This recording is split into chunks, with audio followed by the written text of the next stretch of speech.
Hello नमस्ते सबैजनालाई आज म तपाईँहरूलाई देखाउँदैछु हाम्रो भर्खरै नयाँ खोलेको dry aging fridge let's go guys look at that so massive कति ठुलो छ है यो हाम्रो लन्डनको सबैभन्दा ठुलो बिगेस्ट एजिङ फ्रिज हो।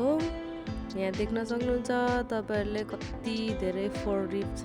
यो फोर रिबबाट हो रिबाईहरू बनाउने, सबै रिबा द बोन रिबाई स्टेकहरू सबै बनाउने यसलाई बोनलेस गरेर हो। यो हामीले UK Scotland Ireland northern Ireland ठाउँबाट लिएर आउँछौँ अनि यसरी एजिङ फ्रिजमा सुकाउँछौँ। यसरी राखेर ऱ्याकमा राख्ने अनि राखेर 30 देखि 45 दिनसम्म यसरी सुकाएर राख्ने अनि राखेपछि बल्ल हामीले यसलाई बोनलेस गरेर के बनाउने स्टेकहरू अथवा अन द बोनहरू कसरी के बनाउने यहीँबाट काटेर बोनलेस गरेर गर्छौँ। हेर्न सक्नुहुन्छ यहाँ कति धेरै ऱ्याकहरू छ, सबै यस्तो भिआइपीहरू कुनै कति मार्बल भिआइपी नाइस कति राम्रो छ देख्न सक्नुहुन्छ। अनि यो चाहिँ हाम्रो सबैभन्दा ठुलो एजिङ फ्रिज हो, तर हामीसँग यो नयाँ खोलेको अनि तल अर्को सेक्सन दुईवटा फ्रिज पनि छ, अलि सानो खालके बिफ एजिङ फ्रिज। त्यहाँ चाहिँ मेनली फर अर्डरको लागि मात्रै युज गर्छौँ। देख्न सक्नुहुन्छ यो चाहिँ रम हो, रम होल।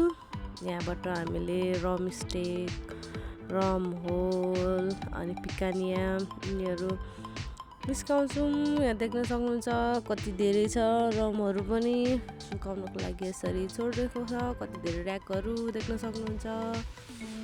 यो चाहिँ हाम्रो लन्डनको ageing fridge biggest dry ageing फ्रिजमा गनिन्छ। अनि यता देख्न सक्नुहुन्छ यहाँ कति धेरै यो चाहिँ यिनीहरू चाहिँ ब्रेकडाउन गरेर सिरलोइन र रिबाई जोडिएर यसरी लामो लामो सिङ्गे हुन्छ यस्तो गरेर यस्तो लामो लामो ठुलो ठुलो हुन्छ। अनि यहाँ चाहिँ त्यसलाई चाहिँ काटेर ब्रेकडाउन गरेर पनि युज गर्छौँ। त्यसलाई चाहिँ रिबाई रम अनि सिरलोइन टुगेदर जोइन भएको ठुलो भागलाई रोस्टिङ भन्छौँ। यहाँ देख्न सक्नुहुन्छ कति धेरै सिरलोइन अन द बोनहरू छ, यो सबै सिरलोइन हो।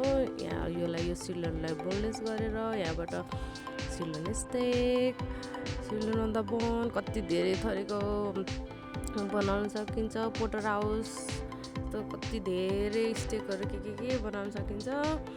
अनि यो चाहिँ आङ्गुस हो, यो चाहिँ छुट्टै अर्डरको लागि चाहिँ छुट्टै ऱ्याकमा छुट्टै कस्टमरको लागि छुट्टै गरेर राखेको हुन्छ। यति गरुङको हुन्छ, जिम जानु पनि पर्दैन, यहीँ जिम हुन्छ है गाइज। अनि अब यहाँ कति धेरै छ देख्न सक्नुहुन्छ, यहाँ कति धेरै सिरलोइन छ, सबै सिरलोइनको सेक्सन हो। यता अघि नै मैले तपाईँहरूलाई फोर रिबाईको सेक्सन देखाएँ। यो चाहिँ सिरलोइनको, यो चाहिँ टमहुक। यहाँबाट टमहुक बनाउने टमहुक होल हो, यहाँबाट टमहुक बनाउने हो। यसलाई सबैलाई काटेर पछि सुकाउनलाई यसरी राखेको।